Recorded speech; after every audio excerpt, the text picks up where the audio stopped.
Frá hruni hafa margir hagfræðingar og fjölmargar alþjóðlegar stofnanir birt niðurstöður sem sýna það að brauðmolakenningin svokölluð kolröng.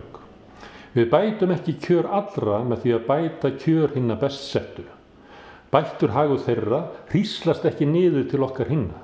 Þvert á móti þá bætir það bara kjör hinna best settu en kjör annara, millistéttarinnar, fólk með millitekjur og lágstéttarinnar versnar.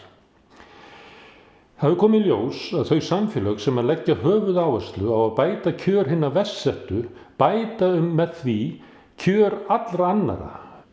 Og það gerist ekki bara vegna þess að með því að hífa upp lægstu launin þá hækkum við jafnframt laun þeirra sem eru miðlungstekjur, heldur bætum við líka velferðarkerfið með því að hafa athyglina á lífskjörum hinna verst settu. Því að þeir sem eru með lægstu launin eru háðastir sterku velferðarkerfi.